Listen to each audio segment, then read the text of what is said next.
Hello everybody, it's Ineptus Astartes, episode 14. How you been? Been a little while.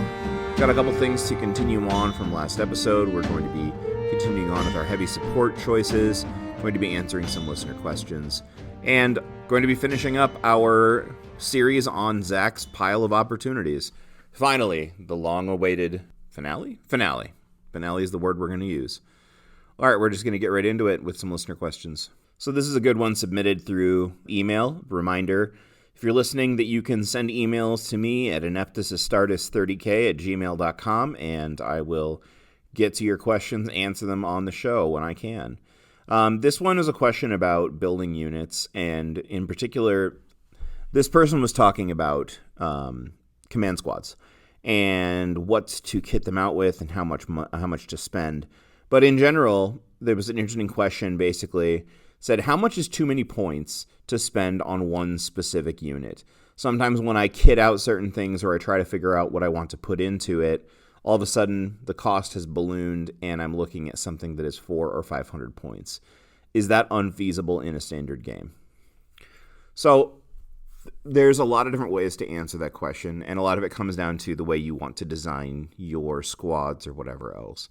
Let's just take a look at that point value. Let's just look at the 500 points to start with. In a 3,000 point game, 500 points is roughly a sixth of your whole army in one place. It doesn't necessarily mean that's too many points, because a lot of times something can be 500 points and be quite durable, quite effective. Anytime you have a squad that is going to contain your HQ choice, your warlord, the cost of that warlord plus whatever they're in is going to end up, contributing a fair amount of points. So let's say you take even a standard squad of Terminators or medium to heavy melee threat, and you're looking at approximately 250 to 300 points, plus you add on a 175 to 200 point HQ. Well, you're looking at 500 points total right there. Now, you're probably looking at some sort of transport in some way, unless you have another way of getting them around the board. Again, this is army dependent, but you can quite easily end up with a unit that costs over 500 points. One of the units that I love, but is not real great to run in my Iron Hands, is a full squad of, I guess it's only 9 Gorgon Terminators and a Chaplain in a Spartan. And all of that together ends up being 1,000 points. Now, it's pretty clear to see why I don't always like to bring that in a list. 1, 1,000 points is a ton of points to put into one tank. 2, the Gorgon Terminators and Terminators in general, because, as we've talked about many times before, the ones that aren't weapon skill 5 suffer serious problems. It's almost never going to be a unit that makes back its cost.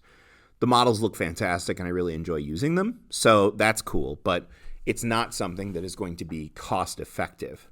I think if you try to look at any squad and you were in fact able to keep something to the points of about 300 points or so, then that is, it's a lot of points for a squad.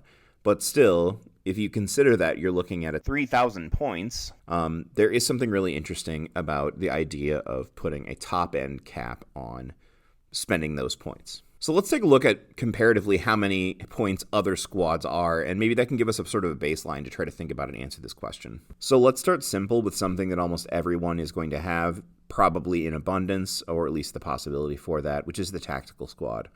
So if you take the base squad of 10 Marines, you don't add anything to it, you upgrade your sergeant with artificer armor and a weapon of some kind, and then you give them a transport, a Rhino. Now, I have said before, and I still feel pretty confident about this, that if you're going to take a Rhino, taking a multi-melta on top seems to be a pretty easy choice to make, even though the multi-melta is itself almost as much as the whole rest of the Rhino. But regardless, a Rhino transport with a dozer blade and a multi-melta is 70 points. The rest of the Marines there, the whole thing is, and if you give chain bayonets to the Marines, because you know what, for my sake, I don't like not equipping them with some kind of close combat weapon, even though if you do the math, it's not really all that great. You're looking at 213 points, and that's for a 10-man tactical squad. It does not necessarily have very much offensive capability. It's 10 ablative wounds. There is no invuln save, whatever. But, it does score. It does move quickly. It does have an anti-tank or anti-dread threat attached to it in the pintle-mounted multi-melta. So 213 points right there for those 10 guys. It's not nothing. Now, that 10-man squad, while I have, like I said, there's not a ton of offensive capability, there are a lot of things that squad can do. It can take ground. It can be a speed bump for other things. It can screen. It can be a distraction requiring answering because of scoring and objectives or whatever else. It does a lot. So 213 points for that squad and the ability that it comes with it is a pretty cost-effective sort of thing to add on. Is it too much to spend? No, I don't think so at all. I think that's a really, really well-costed sort of addition to almost any army. You can drop 70 points off this if you just need a few squads of tactical marines to stand in front of, let's say, a gun line or a tank line, or if you're just going to try to run into the middle of the field and take objectives. So there's ways to make it even cheaper and have it do what basically you want it to do. But for my money, the Rhino is a pretty good investment. Now, let's say that you are instead looking for a different kind of staple in your list. Let's say you're going for something with a little bit lower profile, like a recon squad. Now, these guys are support squads, but they do still have line. For 155 points, you can have 5 of them. All of them have Nemesis bolters to snipe. One of them has an augury scanner, a sergeant who has a power weapon, just because I like giving weapons to sergeants. And, 155 points for 5 of them. The augury scanner is going to allow you to intercept and give you a chance to pin something, whatever else. So this is only a little bit less than the tactical squad. It's significantly less wounds. It does not have the mobility. However, the 72-inch range of the sniper is really the thing that makes it still have an effective reach. So is this a really good unit? Yeah, it's a super great unit. It's not going to win games on its own. It's super cost effective. It can stand on objectives. It can infiltrate, all those sorts of things. Now, I could go through and talk about the other line choices to continue this comparison. And honestly, but I'd really like to hear from other people. I have not, as of yet, seen a great reason to run despoilers in any lists other than perhaps, world leaders are different. But for most of the time, I think tacticals are better, in my general opinion. At least that was the case before the release of Siege at Chthoniya a couple weeks ago, which really upends this entire discussion and creates a whole bunch of new outliers. Interestingly enough, or maybe I should say specifically though, all of those are one-ofs for legions. So the rule across the board, despoilers, absent some upgrades from the Siege of Chthoniya or some other things, they just don't seem to do a lot of work. But anyway, back to the main point. Because they're a little bit more defensive, they're good at standing on objectives, whatever. So I'm not going to bother pricing out despoiler squads or assault squads. But anyway, regardless, you can get the idea of those points.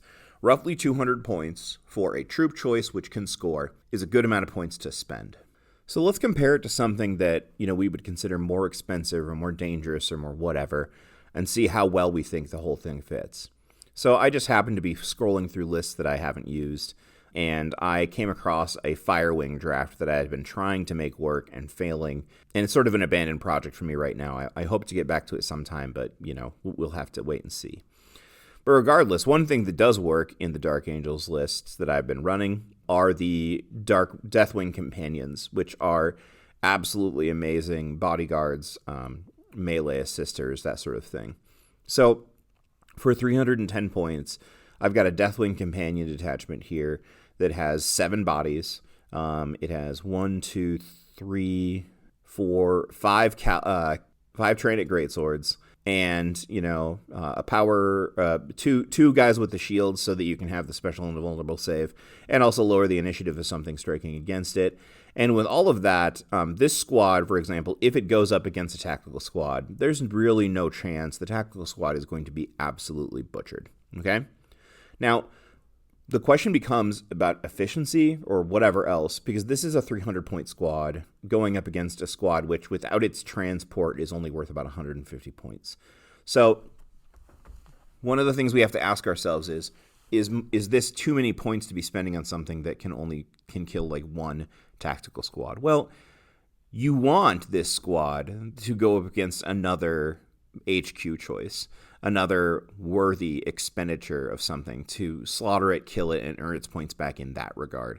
And these guys are specifically designed to bodyguard characters, so the 300 points is a little bit less because it's going to be attached to your warlord or whatever else. The point I'm trying to make here is that if there is a sweet spot with this sort of thing, you have to ask yourself, realistically, how many points can this unit pull, distract, destroy, or deter for like 1 or 2 turns? So in the case of a tactical squad, it's not going to stand up to any amount of extreme firepower, but it is going to pull attention, aggression from your opponent and require some sort of answer. So if the squad is just designed to tar pit, distract, help score, and discourage, any sort of focus on other things, then, cheap is good. If you start spending too many points on one squad, though, it becomes impossible for it to make back its points. Consider the fact that if you spend roughly 300 points on 6 or 7 different units, then probably if you can make sure that those individual units are credible or decent, obnoxious threats on their own, then you will create an army that is just too difficult for your opponent to grapple with all at once. So there's different ways to sort of think about army building. To get way, way back to the premise of the whole question, okay, I don't know that there is a top end of too many points to spend on a unit, but basically what I would say is that considering you need to be able to have multiple threats on the table so your opponent can't just avoid, distract, tar pit, disengage from your expensive unit, I think if you spend more than 500 points on a single unit, then that unit needs to have a way to remain or force itself to be relevant or dealt with for the rest of the game. Otherwise, you're going to spend a lot of points on something that can be distracted, taken out of the game, and then effectively you are going to lack the other kind of resources that you need to do stuff elsewhere. This has been one of my problems with heavy troops, cataphracti armor, and Spartans, quite honestly, throughout this edition, and honestly last edition as well. So many times I would see people use the Spartan to drop a big load of something someplace, and essentially if you aren't able to take territory that is going to need to be retaken, right? If you're not able to put yourself into a position where you must be dealt with that anvil unit, then your opponent will simply leave and go someplace else and gather points or value from other places on the battlefield.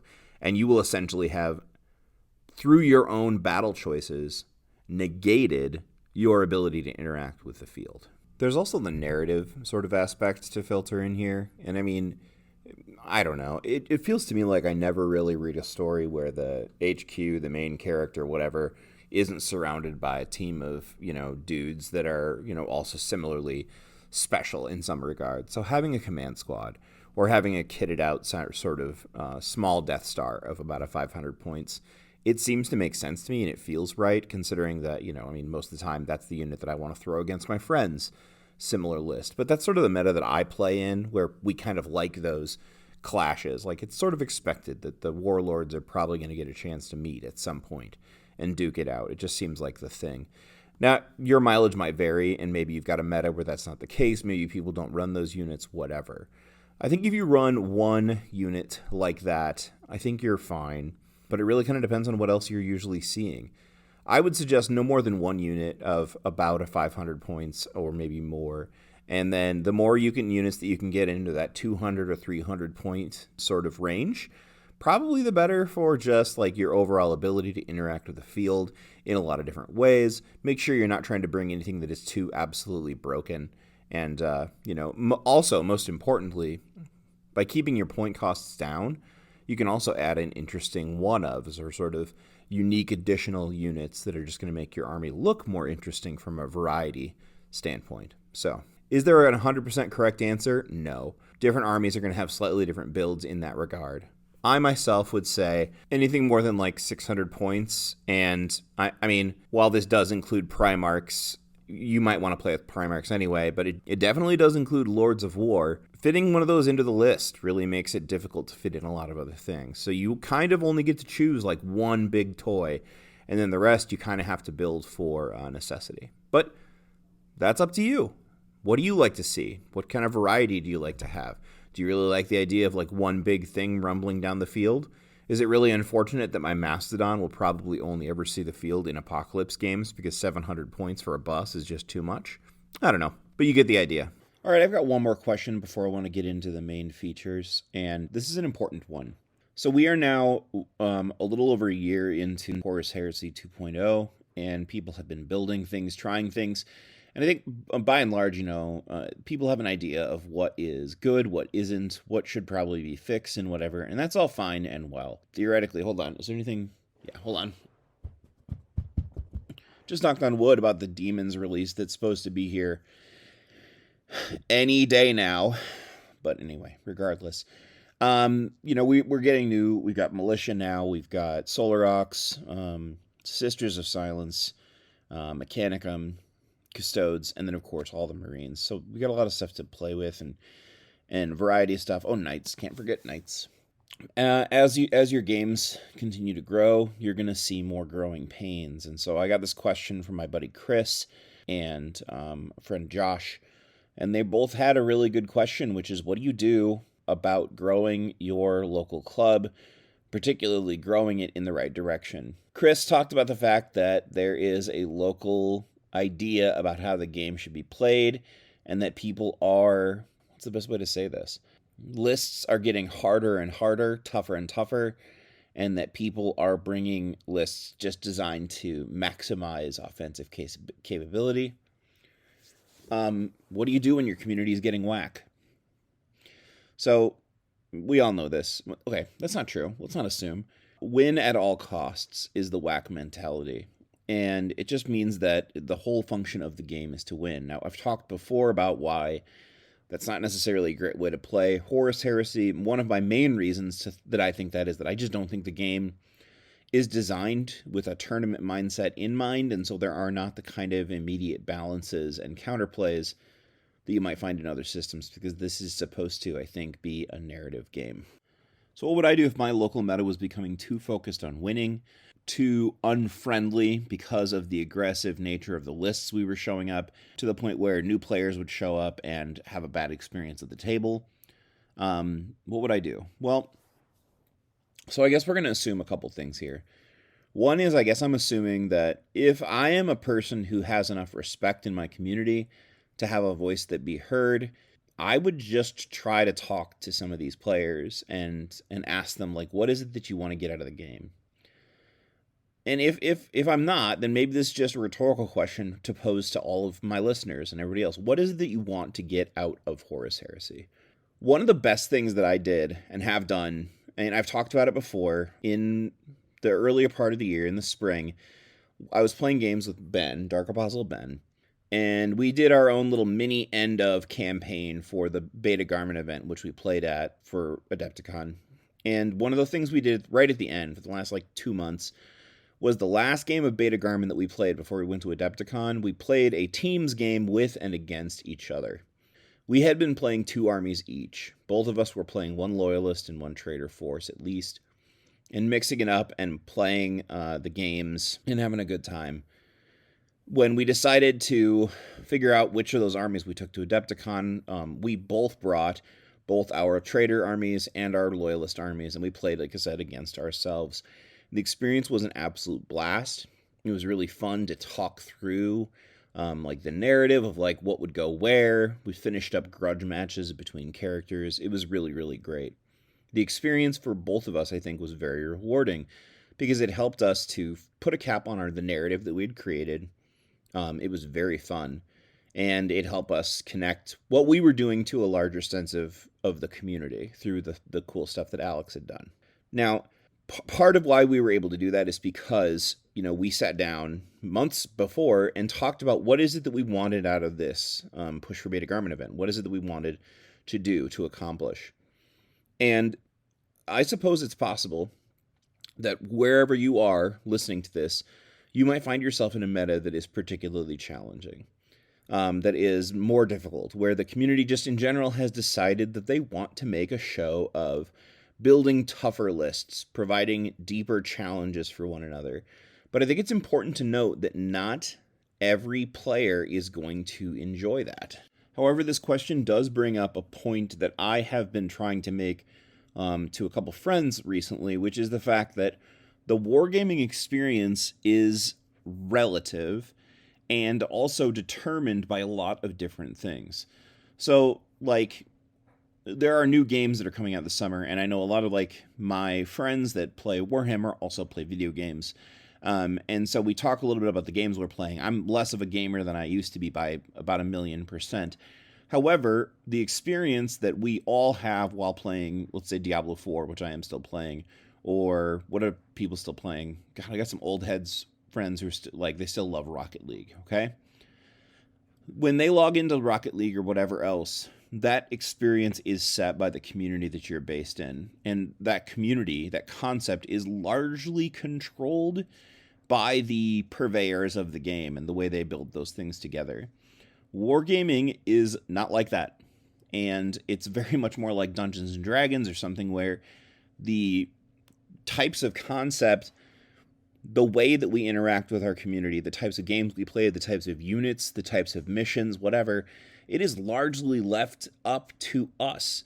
So it's really important to think about what it is that we want to do and to steward that sort of thing towards some sort of, specific goal in mind.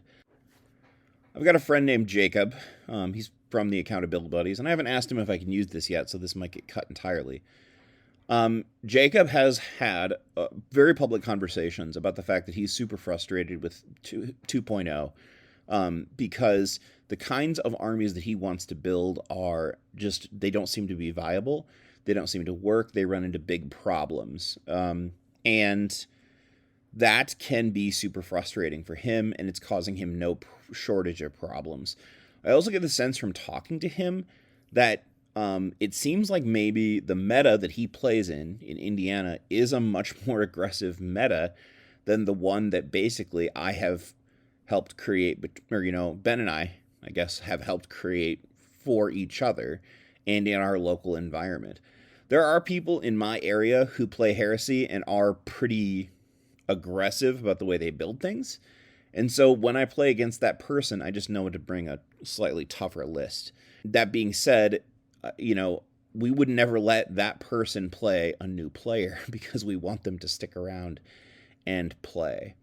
This is going to sound really lame and very much out me again as a teacher, but I don't think it's unreasonable to have certain expectations like this in a club that, we're going to play a casual game. Now, admittedly, this is the sort of thing you can talk to your opponent about beforehand, but some people just don't quite get it. So, be direct. Feel free to be direct about this. I don't think there's anything wrong with that. You're going to spend a lot of time and a fair amount of money on putting this thing together. And if, I'm assuming that most of my audience is adults who have kids or are of that age. And, we don't have time to spend 3 hours every week wasting time. So if we have that opportunity to play the game and it ends up being terrible, that definitely does impact the future of the game. I think that this game works better when we try to think about the experience of our opponent across from us. Because if we're not going to do that, I don't really see the point of it. There are other games that are better for a tournament experience if you want that. But yeah. I recently had a guy who I was just getting to know. We would talk about gaming, and he would just tell me constantly about all the people he had tabled or beaten. And here's the thing, from my perspective, I don't care. I don't want to know about it. Don't tell me about those things. Don't brag to me about those things, because if you were more focused on that, then I doubt you were focused on the narrative. And that's what this game is supposed to be. I don't ever want to suggest people to give up on trying to make their club or their whatever work, but you also don't have to put up with super competitive nonsense.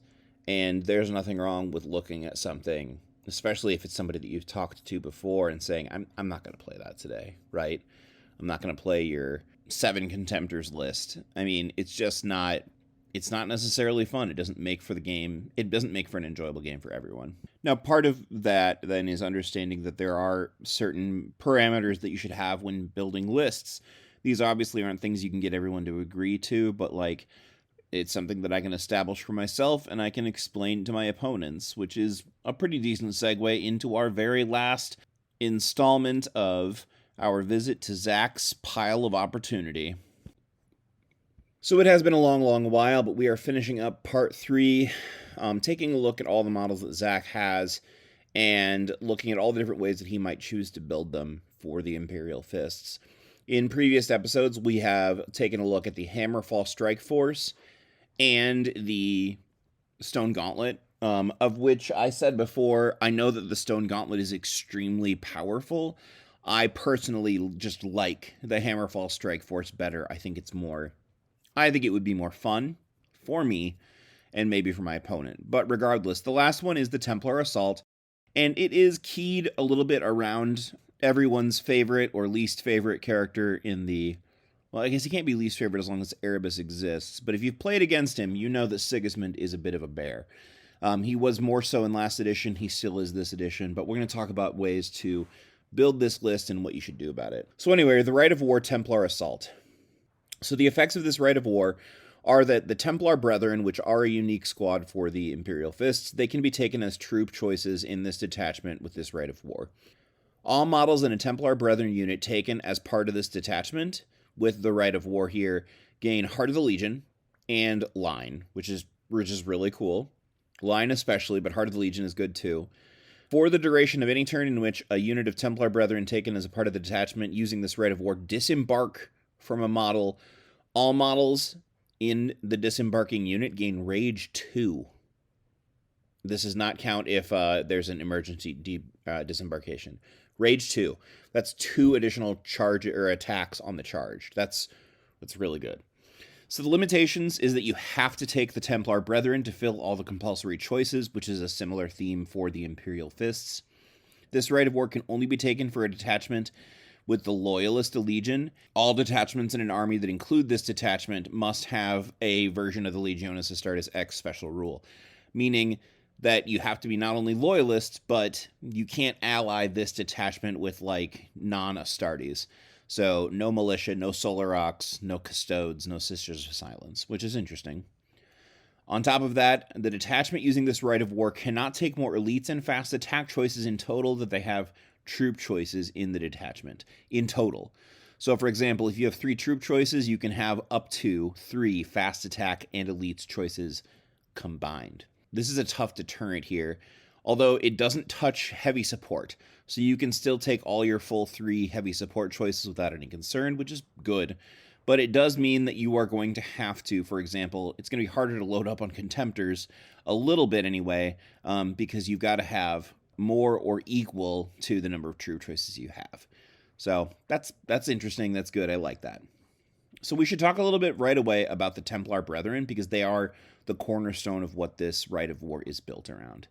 So the Templar Brethren are 150 points for 5 models. They have movements 7, weapon skill 5, ballistic skill strength toughness 4, base of 2 wounds, initiative 4, 2 attacks base, leadership 8, and a 2+ save. They do have artificer armor. They've got power swords base, bolt pistols, frag grenades, and crack grenades. They have special rules in addition to Legionis Astartes. They have Furious Charge 1 and Crusader. So they're already incentivized to charge because of Furious Charge. Putting them in this Rite of War gives you Rage 2, so you're just kind of doubling up on that bonus. They can take a dedicated transport, either a Rhino or a Land Raider, which, well, you're going to want to put them in Land Raiders. The reason why is because, especially if you're doing the Templar Brethren Rite of War, putting them in Land Raiders allows them to actually use the Rage 2 that you get from this Rite of War, because you're going to want to charge as they disembark from the thing, and then, you know, do the charging, get the extra stuff. So these boys are not cheap. 25 points a model, and you can, after the 150, you can take up to 5 more. The entire unit can have Melt-A-Bombs for only 25 points a model, so it's a flat stack, so like if you get up to 10, an additional 25, so it's cheaper than 5 points a model if you get 10. Any model can take a combat shield for 2 points to get some kind of invulnerable save. Any model can exchange a bolt pistol for a plasma pistol for 10 points. One can take a Nuncio Vox, one can take a Vexilla, both for 10 points, notably no Auspex. The champion can exchange the Power Sword for a Power Fist for 5, a Solarite Power Gauntlet for 10, or a Thunderhammer for 10. For my money, probably a Thunderhammer, and almost a guarantee, just because that is the only melee upgrade available to this squad. Everybody else is just stuck with power swords, which are fine, but not fantastic, especially against armor value or 2+ models. The champion can also take an Architect pistol for 5 points, or upgrade one of their weapons to become master crafted for 10. So 2 wounds base, weapon skill 5, and a 2+ save. 25 points a model for these is really, I mean, it's a lot of points, but it's really not that terrible. The biggest thing is they do have a lack of invulnerable save, so they will be, dying pretty easily to other power weapons that have AP2. But what's interesting, because they all have those power swords, they will be striking at initiative with their weapons with a chance to rend on a 6. And like I said, this Rite of War does incentivize charging out of vehicles, and charging out of those vehicles gives you that rage 2. So one of these models, a standard Templar Brethren, has a base 2 attacks. Charging gets you 4 because of rage 2, and 5, up to 5 because of 2 weapons. So one of these guys, 5 attacks. That's a lot of attacks. So you are going to be throwing a lot of dice to help you fish for those 6s to get rends.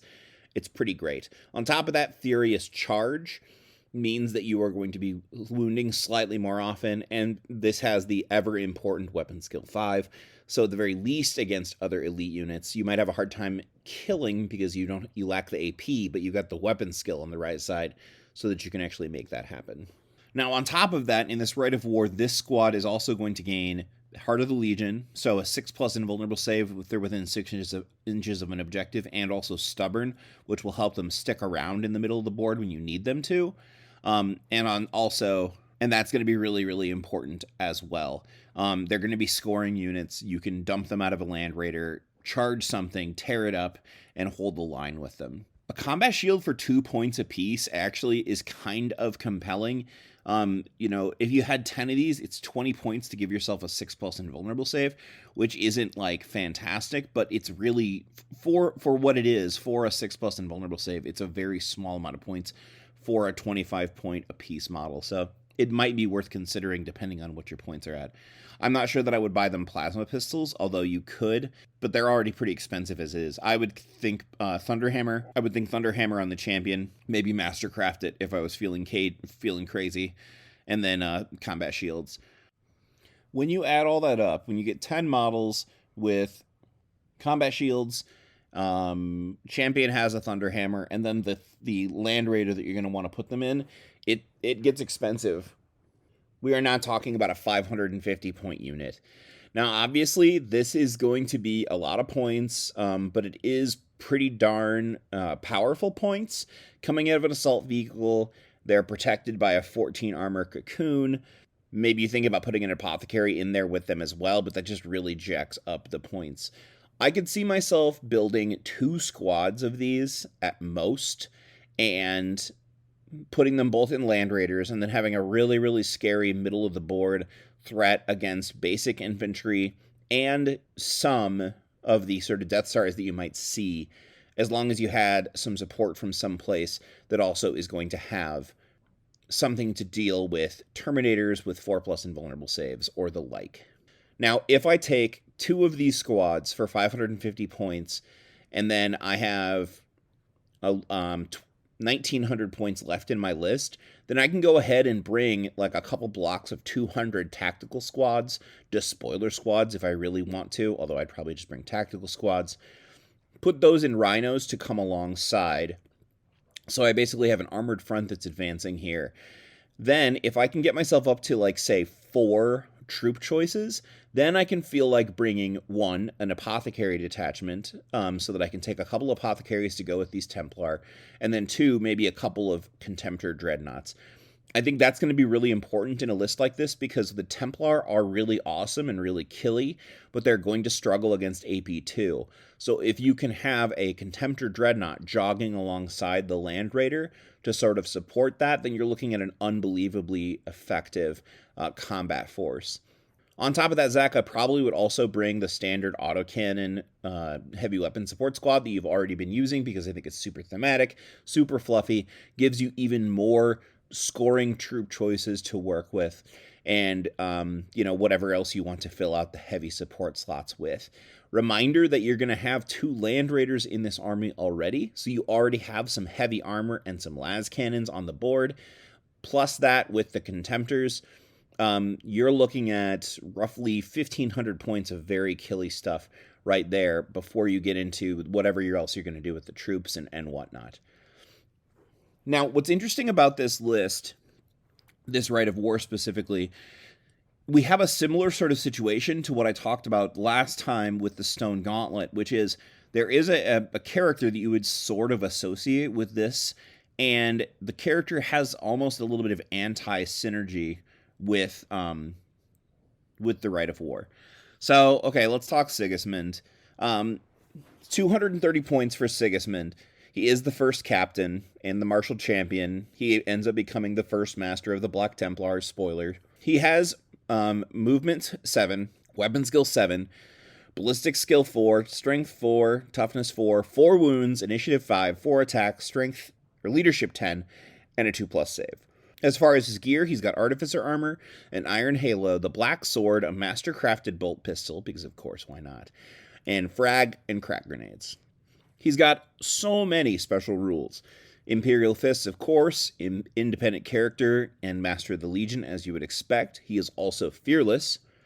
He has Adamantium Will, 3+.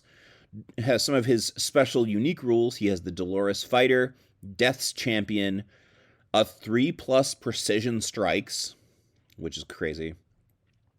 He is a loyalist. His warlord trait is Slayer of Kings, and I forgot to mention he also has Eternal Warrior. That is maybe the thing that makes people complain or groan about him the most, because he's so killy and then he can't be just squished back. But anyway, let's talk about his warlord trait. He has the Slayer of Kings, and it's pretty good. It's not like mind-blowing or whatever, but Slayer of Kings says that if Sigismund slays the enemy's warlord in a challenge, you gain 1 victory point. And on top of that, everyone gets a +1 to the total number of wounds caused in each combat for the purpose of determining results. In addition, you get an additional reaction in your opponent's movement phase, which is interesting. Would have thought it would be an assault phase thing, but movement phase is interesting for this. Now, in this Rite of War, I mean, we're not necessarily going to have tons of extra stuff that can react, like for Interceptor or whatever else, but being able to advance, being able to withdraw, be really effective for the kind of rush up there sort of thing that we have in mind. Now, he also has the rule Death's Champion, which says that Sigismund and any unit he joins gain a +2 to all charge distances and sweep advance rolls made for the unit in addition, if Sigismund is present in any detachment, then that detachment can take Templar Brethren squads as troop choices. So as noted, one of the things that's interesting about Sigismund is that he gains the ability to take Templar as troops no matter what, but only this Rite of War gets lines. There is a little bit of a double dip here, which is fine. One of the things that's interesting about Sigismund is that you can take Templar in any Rite of War for the Imperial Fists and still get that troop bonus, which is great.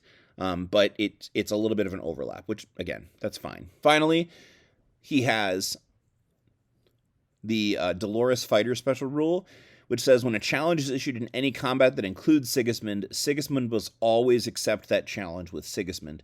If the opposing player does not issue a challenge, then Sigismund must do so and must nominate Sigismund to fight in the challenge. Additionally, when fighting in a challenge, invulnerable saves taken against Sigismund's attacks must be re-rolled. So this combined with a couple of other things means that Sigismund is an absolute terror in close combat. We should talk also about the fact that his black sword, his weapon, is a +2 strength AP2 melee two-handed master-crafted and instant death weapon. So he's instant death on the attacks. He has Eternal Warrior, and he is immune to instant death back. And if you are fighting against him, you have to reroll successful invulnerable saves. Now, with weapon skill 7, he is the same weapon skill as some Primarchs. And because he has Eternal Warrior, he actually has a chance of holding a Primarch in close combat. Now, not like a lot of them necessarily, but it's pretty wild how effective he can, in fact, be. One thing that's interesting, because of the way challenges have been changed this edition, he actually has gotten a slight nerf in the fact that, because what used to happen is because he's got instant death on his weapon, he would challenge, he would go in, he would kill whatever, mope you put him against, and then the rest of his attacks would spill into the rest of the squad and instant kill those people as well. Thankfully, when Sigismund murders your sergeant 14 different times, now it just counts as a plus 14 for your combat resolution. Now, that's a bit of a problem because it might not matter a ton of difference, because with Death's Champion, Sigismund is getting a +2 on his sweeping advance rolls to kill you. So if you lose this combat against Sigismund, he might just sweep you, even if he doesn't use his challenge ability to just murder you. The point is that he's an absolute beast. It makes sense to have him at the head of a Templar Brethren list. He would be effective. You could just throw him in with a squad of Templar Brethren in this list or in any other list. Let's say you just want to include him in something else. I also think it would be really cool just to put him in a squad of Templar Brethren, and then maybe he's not even the warlord. Like, let's say you have Dorn on the table or something. Or you could include Sigismund with a squad of Templar in a Land Raider as just sort of a package that you include in like a Stone Gauntlet list or something like that. That might be a little bit silly, but, Fafnir Ran and Sigismund bro-tapping it up does make quite a lot of sense, I guess, from the lore, if nothing else. Now, if I was going to go through and rank these, like I said, I think that all of these are great rites of war. They're fluffy. They have, I can imagine how they would play on the board, and they seem like they would be fun. They all play slightly different. Stone Gauntlet is going to be much of a stand, wait, and hold sort of thing.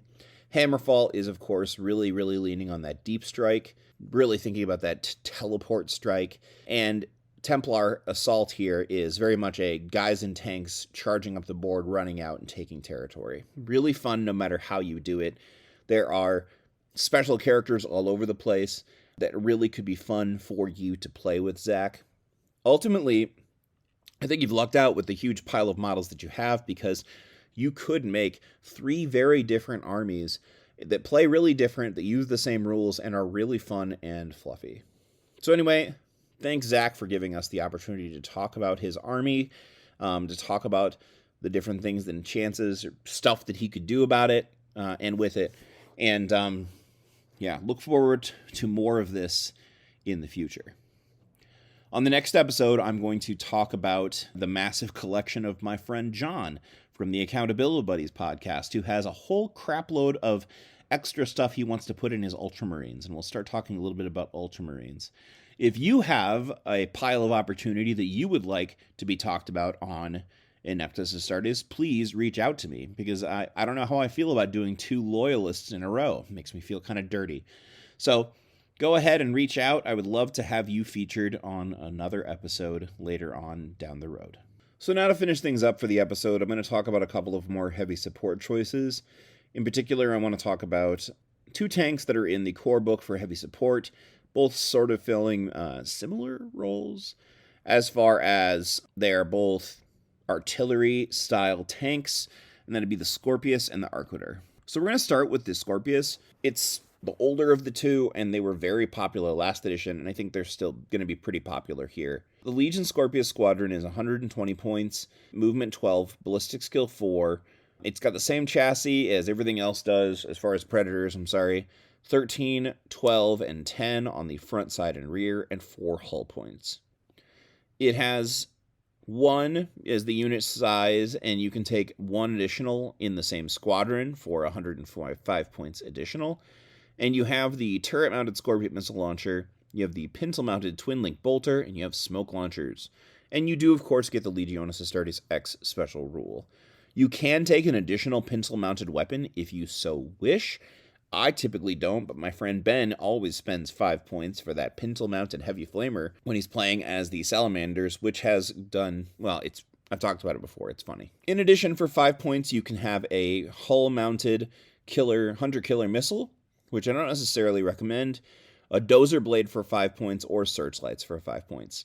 Dozer blade, I would consider if you think you're going to have to remove this thing, if you're going to try to run it away from something that's coming at it, but otherwise, I don't think any of these are must-haves for this tank, and we'll talk about why right now.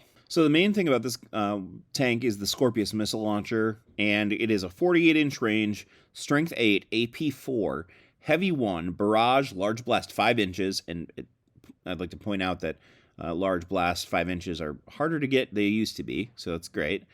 And it also has the rocket barrage special rule. Rocket barrage says that if a model with a weapon with this special rule does not move in the movement phase, the weapon gains the rending 4+ and pinning special rules.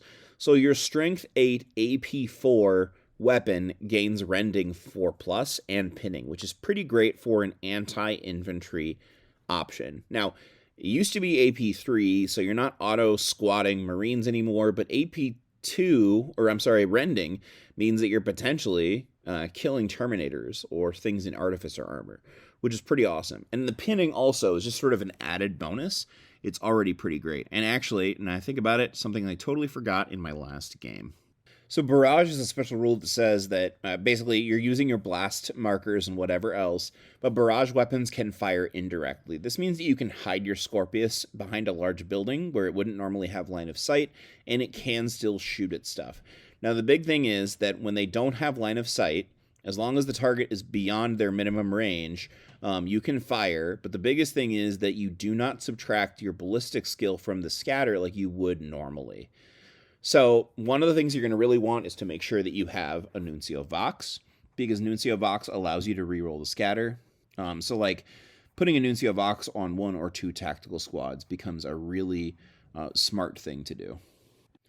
On top of the fact that a Scorpius with the ability to rend becomes really effective at killing infantry, having the rending trigger on a 4 when you're talking about a weapon that is strength 8 means that you can also take little hull points off of armor value 14, tanks and whatever, much more easily than you would think otherwise. On a 4+, you're triggering that D3 additional armor penetration, so you've got a much more likely chance to actually do a little bit of extra damage here, there, or the other place. This is really interesting to me because last edition, it was sort of a well-known thing that the Scorpius was an extremely powerful tank, really effective at anti-infantry, and perhaps too cheaply costed. It still is. It still is very cheap, and it's still really effective. It's gotten a little bit less effective, but again, there's been a little bit of trade, as I mentioned. But it's just interesting because so much other anti-infantry with artillery, such things got nerfed pretty badly. It's interesting that this one survived. So regardless, if you are looking for a cheap way to add a little bit of extra anti-infantry, provided you can also put in some Nuncio Voxes to try to help guide the thing along, I think this is definitely a fantastic addition. The Scorpius looks especially good once we compare it to, sort of a near equivalent, I guess, the Legion Arquitor, which is a vehicle that can also be squadroned. Its base cost is 200 points. It only has an 8-inch move. It has a 4-inch or ballistic skill 4. It has front and side 12 and rear 10. The vehicle type is Bombard, which does grant it some unique rules for its shooting ability.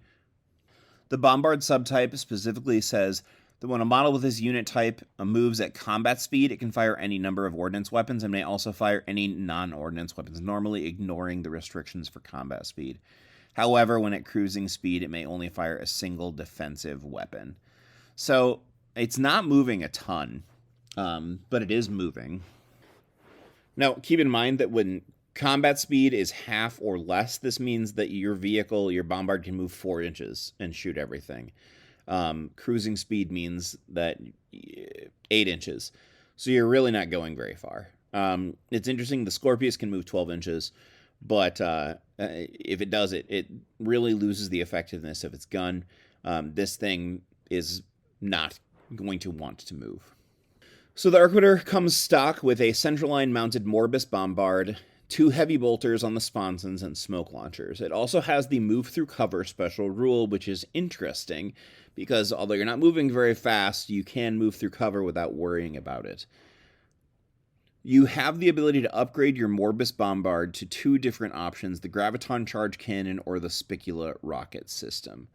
In addition to that, you can take your sponson-mounted weapons change them to heavy flamers for free, autocannons for 10 points, las cannons for 15 points, Volkite culverins for 10. Or you can have, your standard cost for the pintle-mounted weapons. In addition, you can take searchlights, and you can take hunter-killer missiles for the same cost as everything else. Okay, so let's talk about the different guns and weapons that you can use on this thing. So, first off, I should point out that there is one other type of weapon that you can use, which are Phosphex shells, but that is only if you have a Siege Breaker, which unlocks it for you. The Arquitor Bombard shells are 24 inches. The Arquitus Phosphex shells are 24 inches, Strength 5, AP 2, Ordnance 1, Blast 3 inches, Poison 3+, Crawling Fire, and Lingering Death. Pretty cool. 24 inches is not a lot of distance, especially for a tank that can only move 4 inches and shoot. So it's not going to be doing a lot of absolutely crazy movement. So the main gun, what you start with is the Morbus Bombard. It's a little bit better with a 36-inch range. It has a Strength 10. It has AP 4. It's Ordnance 1, Barrage, Large Blast 5+, Pinning, and Rending 6+. So Strength 10 means that you're going to be wounding darn near pretty much everything on a 2+. And it's, the ability to rend means you can break through some armor, but everything is going to get a save against it. Pinning is great here. Large Blast is also pretty great. But it's definitely not amazing. Now, the Graviton Charge Cannon is, it's actually kind of wild. So this is the other upgrade. There's one of the upgrades that they can get. It's an Ordnance 1, 24 inches, Barrage, Concussive 1, Graviton Pulse, and Haywire. What's really wild about this is that it has a massive blast of 7 inches. So one of the things that I find really interesting about this, first of all, when you're talking about a movement of 4 inches, firing this gun up to 24, and then it's scattering, it's going to potentially go some places. Can it get back to you? If you fire to the maximum range, it can't come back to you. But if you're not careful, it might otherwise. The Graviton Charge, what's really interesting for me is the 7 inches of difficult terrain that you are leaving on the board after the fact with the Graviton Pulse. Now, 7 inches means that you can throw it at a lot of different places, and especially if you've got an opponent who has a couple of vehicles bunched up together, it's really easy to hit more than one at a time. Haywire being what it is, on a 2+, you're going to inflict some sort of hull point onto that vehicle, so this is definitely one not to sleep on for sure. Like I said, also really interesting against, if you're facing against a friend who would be really annoyed by running everything through difficult terrain, you can make an absolutely huge part of the board difficult for your opponent to walk through. The last option is the Spicula rocket system. This is Strength 7, AP 4, Ordnance 1, 72 inches range, massive blast, 7 inches, rending 6+, and limited ammunition. This one is interesting. It's Strength 7, AP 4, rending 6+. Again, it's just not, you can't count on this to do a whole lot. Strength 7 isn't going to hurt much. The massive blast is going to be a big shred of area, but AP 4 means that you are going to be damaging infantry pretty decently, but they're going to be getting saves. This is probably my least favorite of the options, just because it costs points and it also is just not that effective. The Spicula is 15 points and the Graviton Charge Cannon is 15 points. Of the two of them, I would take the Graviton Charge just for the humor of it, but it's not like all that terribly effective. 215 points base for this gun. And what we're really doing is just sort of messing with our opponent. We're not really causing a lot of huge offensive destruction.